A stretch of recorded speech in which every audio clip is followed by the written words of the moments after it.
Hello everyone, welcome back. Actually, today's session is little different because today people will discuss on a question that I've received. I hope video will be helpful for you.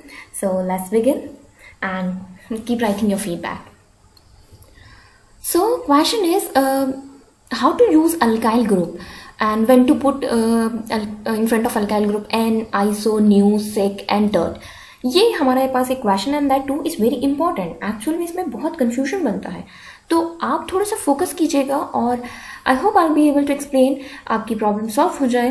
ठीक, तो इस पर थोड़ा सा काम करते हैं. सबसे पहले फोकस करेंगे इस अल्काइल ग्रुप पर. ये क्या है और कैसे इसको समझेंगे. आपके पास है CnH2n+2. ये है नॉर्मली एल्केन. ठीक है, general molecular formula of alkane. और अगर हम किसी भी एल्केन की बात करें तो आप ज़रा ध्यान से समझिए. एल्केन में से if I remove one hydrogen atom तो द रिमेनिंग स्पीशीज या जो भी हमारे पास मॉलिक्यूलर मास बचता है will be consider as alkyl. इतना सा काम है. जो हम अगर हम किसी एल्केन से एक हाइड्रोजन सब्स्टिट्यूट कर दें, रिमूव कर दें, that will be consider as alkyl group. Right. जैसे इसको मोर स्पेसिफिक करते हैं, हमारे पास है मिथेन ऑफ, और if I remove one hydrogen atom from methane तो ये वुड बिकम मिथाइल.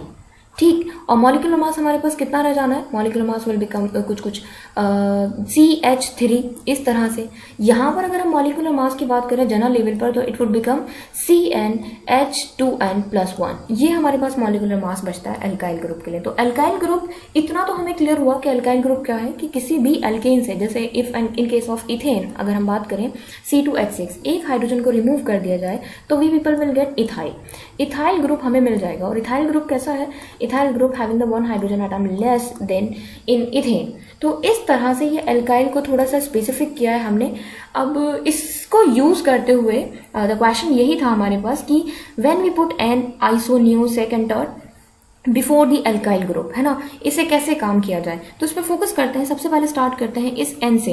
एन कब हम यूज़ करेंगे इस अल्काइल ग्रुप के पास. अल्काइल ग्रुप के साथ किसी भी नेमिंग सिस्टम में कब अल्केन यूज़ किया जाएगा. तो ज़रा ध्यान से समझिए. अगर आपके पास कोई हाइड्रोकार्बन इस तरह से है CH3, CH2, CH2, CH2 और CH3, राइट. मतलब कुछ भी कॉम्प्लेक्स नहीं है. Simple end to end connection है बिटवीन द कार्बन. सिर्फ एक दूसरे से कार्बन कनेक्शन होता जा रहा है and 4 carbon are link together, right. Simple end to end connection के थ्रू. तो ऐसी सिचुएशन में जब ये बिल्कुल स्ट्रेट लाइन होती है, एक नॉर्मल सा कनेक्शन हमें दिखाई देता है किसी भी हाइड्रोकार्बन में, तब हम उसका नेम सिंपल नेम रख देते हैं by counting the number of carbon atom. जैसे इस हाइड्रोकार्बन में 4 कार्बन है तो will give the name butane. And due to having a straight chain, एक simple end to end connection है बिटवीन द कार्बन, ये कहलाएगा एन ब्यूटेन. तो एन का रोल सिर्फ इतना ही है कि एन एक नॉर्मल एक स्ट्रेट चेन के लिए यूज किया जाता है, एक simple end to end connection के लिए यूज किया जाता है एन. ठीक, बहुत आसान काम है इसको समझना. जैसे अगर आपके पास कुछ ऐसे एग्जाम्पल है, you have CH3, CH2 and CH3. तो भाई यहाँ पर भी क्या है, यहाँ पर भी सिंपल एक कनेक्शन है कार्बन के बीच में, नो ब्रांचिंग, नथिंग, कुछ भी कॉम्प्लेक्स नहीं है. तो because of having the 3 carbon इसका नाम क्या हो जाएगा, इसका नाम हो जाएगा प्रोपेन. और क्योंकि स्ट्रेट चेन है इसलिए हम इसे एन प्रोपेन कहेंगे. ये एन का थोड़ा सा समझने का तरीका है कि हाउ टू पुट एन. ठीक, तो अगर कहीं पर भी आपको स्ट्रेट चेन दिखाई देती है, एक नॉर्मल सी चेन दिखाई देती है, तो we use to write n. अब ये एन ना एक नेम है, ये कोई नंबरिंग नहीं है. जैसे हमने यहाँ पर डिस्कस किया था कि एन की जगह 1 2 3 पुट कर हम कुछ नेमिंग दे सकते हैं, नंबरिंग दे सकते हैं. Different hydrocarbon we people can get. यहाँ पर एन का मतलब एक स्ट्रेट चेन से है, एक बिल्कुल एंड टू एंड कनेक्शन से है यहाँ पर. तो इसमें कंफ्यूज नहीं हुई है, राइट. ओके, देन कंटिन्यू अपने नेक्स्ट पार्ट पर, दैट इज ब्रांचिंग. और यही वो पार्ट है जहाँ से कन्फ्यूजन शुरू होता है एक्चुअल में. ठीक है, तो बहुत ध्यान से समझेंगे.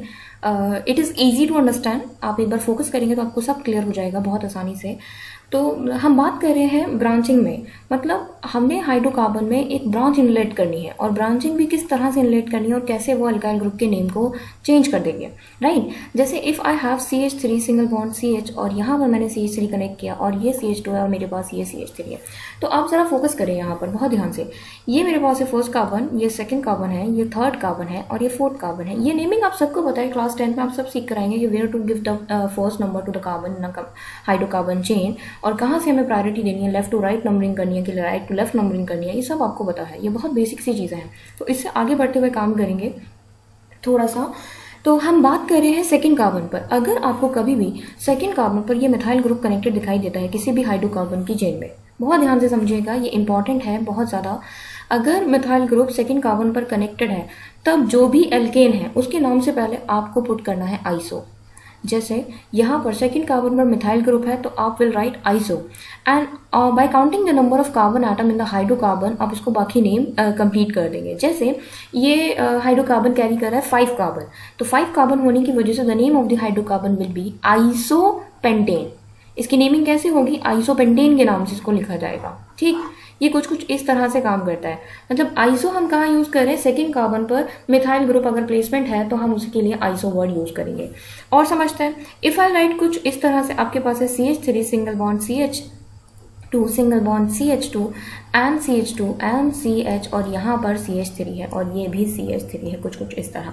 अच्छा, इससे फ़र्क बिल्कुल नहीं पड़ता है कि नंबरिंग हमने लेफ्ट से की है राइट से, वो दोनों ही कंडीशन में आइसो कहलाएगा। जैसे इस साइड में आई गिव द नंबरिंग यहाँ से, क्यों यहाँ से भाई, प्रायोरिटी कार्बन की साइड चेन पास पड़ रही है तो we have to give the priority from right to left. तो हमारे पास है 1 2 3 4 5 और 6, तो इसने आइसो वाला क्राइटेरिया तो पूरा कर दिया हमारा। आइसो वाला क्राइटेरिया कैसे पूरा हुआ है भाई, सेकंड कार्बन पर मिथाइल ग्रुप हमें दिखाई दे गया, और सेकंड कार्बन पर मिथाइल ग्रुप होने का मतलब है हमारा काम हो चुका है, हमारे पास आइसो ग्रुप का क्राइटेरिया सेटिस्फाई हो चुका है। अब हमें कुछ नहीं करना, अब हमें only counting the number of carbon atom present in the hydrocarbon, और यहाँ पर कुछ 7 से कार्बन एटम है, तो इसलिए the compound name will be isoheptane. हम हेप्टेन वर्ड यूज करते हैं 7 कार्बन के लिए, तो ये बन जाएगा कुछ आइसोहेप्टेन। आइसो क्यों यूज़ किया गया, iso because of the methyl group present on the second carbon. अब आपको आइसो वाला और नॉर्मल वाला पॉइंट क्लियर हो चुका है कि अगर कहीं पर बिल्कुल स्ट्रेट चेन आपको मिलती है तब आप N यूज़ करोगे, और कहीं पर सेकेंड कार्बन पर, हम बात करें सेकेंड कार्बन पर मिथाइल ग्रुप अगर कनेक्टेड है तो उस सिचुएशन में इसे हम नाम देंगे क्या भाई, आइसो, हम इसको कंसीडर करेंगे, इसका नाम आइसो पड़ जाएगा। राइट, क्लियर इतना? ओके, आगे बढ़ते हैं। इफ़ आपके पास कुछ ऐसा सा केस है कि आपके पास एक हाइड्रोकार्बन की चेन है और बहुत अच्छी हाइड्रोकार्बन की चेन है, एंड सेकेंड कार्बन पर 2 मिथाइल ग्रुप प्लेस है, ठीक है, instead of 1 2 methyl group are placing on the second carbon. अब आप क्या करोगे, यहाँ पर ये देखो, ये बहुत इंपॉर्टेंट क्लास है, इसको ज़रा ध्यान से समझना। आपने नंबरिंग करनी है 1 2 और 3 4 5 इस तरह से कुछ। सेकेंड कार्बन पर 2 मिथाइल ग्रुप है, एक इस साइड और एक इस साइड, 2 मिथाइल ग्रुप प्रेजेंट होने की वजह से आपको क्या करना है, आपको यहाँ पर यूज़ करना है वर्ड नियो। तो नियो की कंडीशन क्या है, अल्काइल ग्रुप नियो होने के लिए, अल्केन से पहले नियो पुट करने के लिए आपको क्या क्राइटेरिया चाहिए कि भाई आपके सेकेंड कार्बन पर 2 मिथाइल ग्रुप होने चाहिए। अगर 2 मिथाइल ग्रुप प्रेजेंट है तब आप उसके लिए नियो वर्ड यूज़ कर सकते हैं। अब बाकी का काम बहुत आसान है, वर्ड रूट आपको नेमिंग देना है, आपको क्या करना है, आपको सिंपल उस हाइड्रोकार्बन में total number of carbon count करने हैं। फॉर एग्जांपल इस केस में भी 7 से कार्बन आटम इज प्रेजेंट कुछ है ना, तो हम इसका नाम क्या देंगे, हम इसको कहेंगे नियोहेप्टेन। इसका नाम हो जाएगा नियोहेप्टेन। नियो हमने क्यों यूज़ किया है, neo because of the 2 methyl group present on the, या 2 ब्रांचिंग हमारे पास है सेकेंड कार्बन पर, ठीक, इसलिए हम इसको नियोहेप्टेन नाम देंगे। इसका नाम कुछ इस तरह से बढ़ जाता है, ठीक। तो ये इंपॉर्टेंट है, आप इसको ध्यान से करिए, इसे ढूंढिए अपने कंपाउंड्स में, जहाँ पर भी कहाँ आइसो है कहाँ नियो है, ये इंपॉर्टेंट क्लास है, बहुत इंपॉर्टेंट। अच्छा, ये फर्क नहीं पड़ता कि लेफ्ट हैंड साइड से सेकंड कार्बन या राइट हैंड साइड से सेकंड कार्बन, दोनों ही सिचुएशन है, बट कंडीशन क्या है, अगर 2 मिथाइल ग्रुप प्रेजेंट होंगे तब वो नियो कंसीडर कहलाएगा, 1 मिथाइल ग्रुप अगर प्रेजेंट है सेकंड कार्बन पर तो वो आइसो कहलाएगा, और कोई भी चेन नहीं है, कोई ब्रांचिंग नहीं है, तब वो हमारा नॉर्मल सा हाइड्रोकार्बन है, ठीक। अब कब आइसो के लिए हम 2 डिग्री यूज़ करेंगे और कब 3 डिग्री यूज़ करेंगे, इसको थोड़ा सा समझ लेते हैं। अब थोड़ा सा मोर कॉम्प्लेक्स हम करते जा रहे हैं, तो आप चीज़ों को समझना शुरू कीजिए, इसे याद रखिए, इसे प्रैक्टिस में लेकर आइए, ठीक। काम करते हैं इस पर। देखो, जैसे हमने अभी समझा, अगर हमारे पास कोई ऐसा सा हाइड्रोकार्बन है, if I right CH3 CH2 and CH3, ठीक है। अब ये स्ट्रेट चेन है, स्ट्रेट चेन होने की वजह से अगर मुझे इसको नेम देना पड़े तो आई राइट N ब्यूटेन, है ना भाई। N ब्यूटेन हमने क्यों कहा, क्योंकि कोई ब्रांचिंग नहीं है, नॉर्मल सा simple end to end connection है, ठीक। और end to end carbon connection कहीं पर भी होता है तो हम उसे नॉर्मल ब्यूटेन कह देते हैं। तो ये तो हुआ नॉर्मल ब्यूटेन हमारे पास। अब ज़रा ध्यान से समझिए, अगर हम इस ब्यूटेन से एक हाइड्रोजन कम कर दें, एक हाइड्रोजन को रिमूव कर दें, तब इसका क्या बनेगा। जैसे if I right CH3 single bond CH2 single bond CH2 और CH2, तो आफ्टर रिमूविंग 1 हाइड्रोजन एटम, मैंने यहाँ से एक हाइड्रोजन को कम कर दिया, और after removing 1 hydrogen atom it would become क्या, it would become N butyl. जैसे हमने पीछे समझा एल्काइल ग्रुप कैसे आता है, after removing 1 hydrogen atom from alkane it can get converted into alkyl, तो ब्यूटेन बन चुका है ब्यूटाइल। तो नॉर्मल ब्यूटाइल, एन ब्यूटाइल आप कब यूज करेंगे, जब बिल्कुल ब्यूटेन के एंड से, किसी भी एंड से, either from the left hand side और द राइट हैंड साइड, कहीं से भी अगर आप एक हाइड्रोजन को रिमूव कर देते हैं तब वो बन जाता है एन ब्यूटाइल। आई होप इतना पार्ट आपको क्लियर है। इसको ज़रा ध्यान से समझते हुए चलिए बेटे, ये थोड़ा सा कॉम्प्लेक्स हो जाएगा, ठीक है, और बाद में प्रॉब्लम ना करे, इसलिए आपको अभी समझना पड़ेगा। अब देखो इसे और समझते हैं। जैसे इफ़ आई राइट इसको कुछ इस तरह से, CH3 आई हैव CH, और यहाँ पर मैंने CH3 लगाया है और ये मेरे पास है CH3। अभी मैंने आपको समझाया था कि अगर कभी भी सेकेंड कार्बन पर एक ब्रांच, एक मिथाइल ग्रुप आपको दिखाई दे जाए तो आपको क्या करना है, आपको उसका नेम देना है आइसो। इसका मतलब ये क्या है भाई, ये है आइसो, और due to presence of 4 carbon atom it will be considered as isobutane. ठीक, अब जरा ध्यान से समझिए। तो आइसो ग्रुप कितना पोर्शन वाला आइसो ग्रुप कहलाता है, ये वाला पोर्शन, मतलब ये पोर्शन को हम आइसो कह रहे हैं। कितने पोर्शन को हम आइसो कह रहे हैं कि सेकंड कार्बन पर जो मिथाइल ग्रुप प्रेजेंट है उस इतने पोर्शन को हमने आइसो नाम दिया है। ये वाला portion is consider as iso. मैं इसे डॉटेड लाइन से इनक्लोज कर देती हूँ, आपको ज़रा समझ आएगा आसानी से कि इतना पोर्शन जो इनक्लोज है इस रेक्टेंगल के अंदर, ये हमारे पास क्या है, आइसो वाला पोर्शन है। अगर आप इस आइसो पोर्शन को बिना टच किए कोई भी एक हाइड्रोजन रिमूव करते हो किसी भी अल्केन से, तब वो बन जाएगा आइसो एल्काइल। जैसे मैं इसे बिल्कुल बिना टच किए यहाँ से कोई हाइड्रोजन रिमूव करती हूँ तो ये बन जाएगा आइसो ब्यूटाइल, क्योंकि ये ब्यूटेन है तो आइसो ब्यूटाइल में गेट कन्वर्टेड। जैसे इसे I can write CH3 single bond CH single bond CH3 और आई राइट CH2। ये यहाँ से मैंने एक हाइड्रोजन रिमूव किया, तो देखो मैंने आइसो ग्रुप को बिल्कुल अनटच रखा है, इसे मैंने बिल्कुल टच नहीं किया, इसको मैंने कोई काम नहीं किया, इसमें मैंने कुछ भी सब्ट्रैक्शन या एडिशन कुछ नहीं किया है, तो आइसो ग्रुप हमारा इंटैक्ट है, कोई असर नहीं हुआ इस पर, कोई हमने चेंज नहीं किया है, बिल्कुल एज इट इज रहा है after removing one hydrogen atom. तो ऐसी सिचुएशन में it would be consider as isobutyl. I hope आपको बात समझ आ रही होगी। अगर हम आइसो ग्रुप को बिना कोई चेंज किए ऐसे ही रखते हैं after removing the one hydrogen atom, तब वो कहलाएगा हमारा आइसोब्यूटाइल ग्रुप। बहुत ध्यान से समझना इसको, क्योंकि अगर आप कहीं और किसी और पोजीशन से हाइड्रोजन को रिमूव करते हो तो वो कुछ और ही बन जाएगा, इसलिए थोड़ा सा फोकस करते चलिएगा। तो नॉर्मल ब्यूटेन क्या है भाई, normal butane when straight chain में carbon end to end connection रहेगा। एन ब्यूटाइल मतलब नॉर्मल ब्यूटाइल क्या होता है, अगर साइड से कोई भी लेफ्ट हैंड साइड से या राइट हैंड साइड से अगर एक हाइड्रोजन रिमूव कर दिया जाता है तो वो एन ब्यूटाइल बन जाता है। और आइसोब्यूटेन हमने क्या समझा, सेकंड कार्बन पर मिथाइल ग्रुप प्रेजेंट होगा तो वो आइसोब्यूटेन कहलाएगा। सिमिलरली अगर आप आइसो ग्रुप को बिना टच किए कोई भी हाइड्रोजन रिमूव करते हो तो that will be consider as isobutyl group. ये बहुत बहुत इंपॉर्टेंट है। ठीक है बेटे, अब एक लास्ट एग्जाम्पल डिस्कस करते हैं, उसके बाद कंक्लूड करेंगे टॉपिक को फिर। ठीक है, सो हमारे पास है CH3C and I have connected CH3 and this side also CH3 and CH3, right? And as we have discussed अभी previous classes पे कि if second carbon is directly connected with 2 methyl group, तब हम उसके नेम के से पहले, उस alkane से पहले हमने क्या पुट करना है, हमें neo पुट करना है। तो इस तरह इस हाइड्रोकार्बन का नेम हो जाएगा neo, and because of having 1 2 3 4 5 carbon it would be considered as neopentane। ठीक, इतना बात क्लियर। तो ये हमारे पास मोर स्पेसिफिक हो चुका है नियोपेंटेन। अब हमने क्या करना है, if I remove one hydrogen atom from this carbon, either this side से या फिर इस कार्बन से या इस कार्बन से या इस कार्बन से, इन हर एक कंडीशन में कहीं से भी एक जगह से आपने हाइड्रोजन को रिमूव करना है, and after removing the hydrogen the formula would become CH3C CH3 and CH3, और यहाँ पर इट वुड बिकम CH2 क्योंकि I have remove one hydrogen atom already, right. तब ये नियो तो रहेगा। नियो क्यों है भाई, नियो का क्राइटेरिया हमने बिल्कुल डिस्टर्ब नहीं किया, उसकी इंटैक्टनेस रिटेंशन में है, राइट। तो ये कहलाएगा नियोपेंटाइल। अब ये एल्काइल बन चुका है। एल्काइल क्यों बना है, क्योंकि एल्केन से एक हाइड्रोजन रिमूव हो चुका है, that's why it become alkyl. तो neopentane will get converted into neopentyl. ठीक, इतना पार्ट क्लियर है। अब हम लास्ट एग्जाम्पल से और सारा जितना भी हमने अभी तक सीखा उसको कंक्लूड करते हैं। Alright, so let's begin.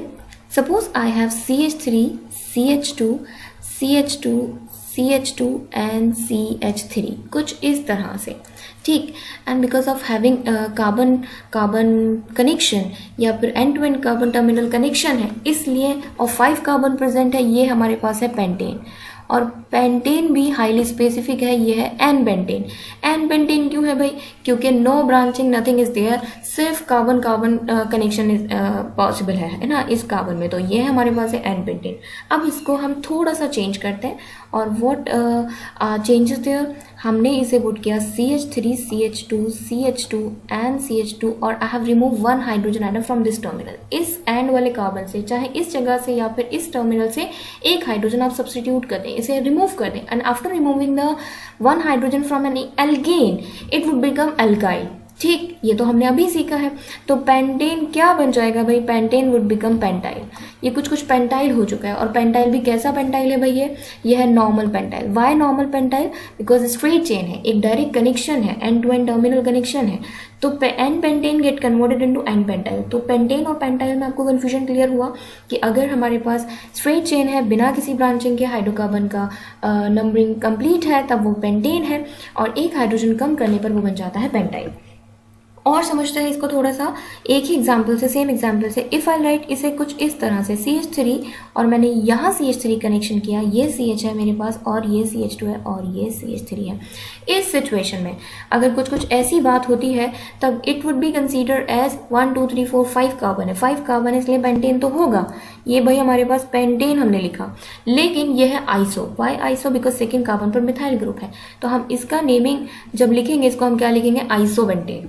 ठीक, इसका नेम क्या हो जाएगा भाई? आइसोपेंटेन। Why isopentane? क्योंकि आइसोपेंटेन का क्राइटेरिया इसने सेटिस्फाई किया है by carrying the methyl group on the second carbon, right? इस तरह से आइसोपेंटेन।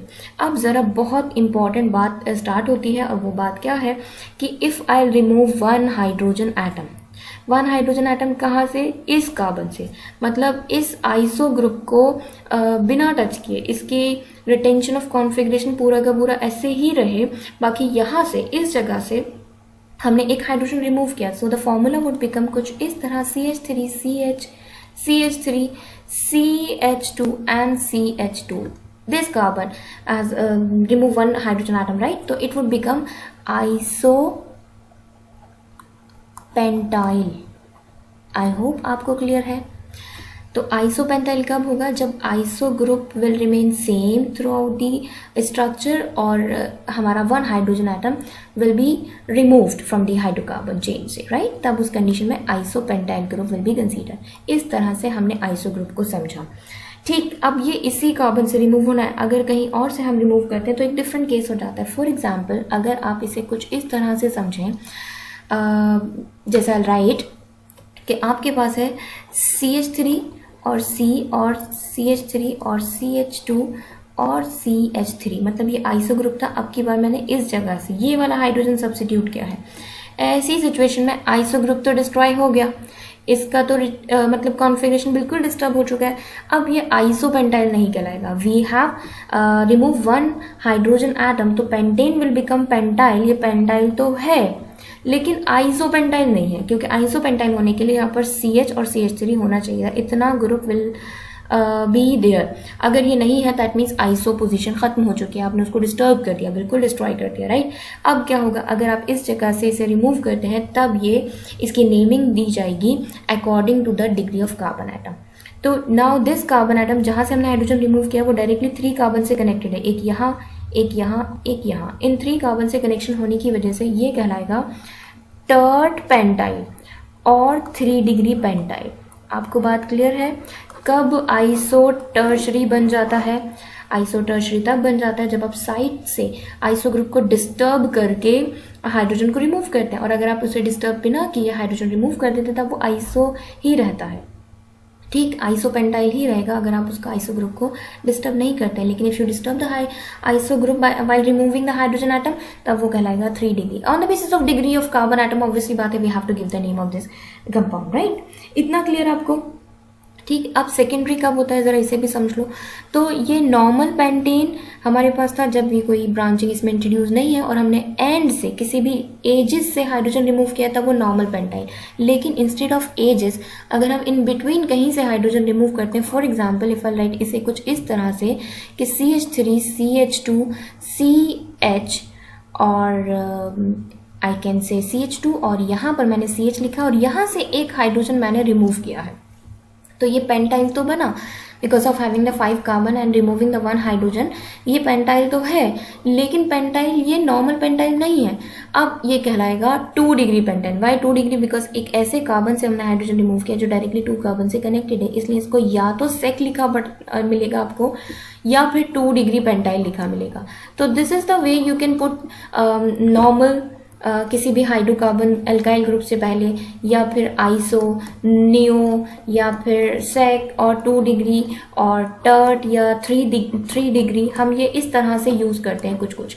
ठीक बेटे, ये बहुत बहुत इंपॉर्टेंट है और आपका काम यही है, आज आप अपने एनसीईआरटी बुक से हाइड्रोकार्बन्स को ढूंढें, उसमें कोशिश करें नॉर्मल को आइडेंटिफाई करने के लिए, कहाँ पर वी कैन प्लेस आइसो, कहाँ पर वी कैन प्लेस सेकेंडरी या टर्शरी। ठीक, इस तरह से थोड़ा सा फोकस करेंगे, आपकी इस पर कमांड होगी तो चीज़ें आसान होती जाएंगी। ठीक, आई होप इतना क्लियर है। तो I'll be very happy if you people are keep sending your feedback, or if you have any doubt, so we'll try to make it solve, right? Okay.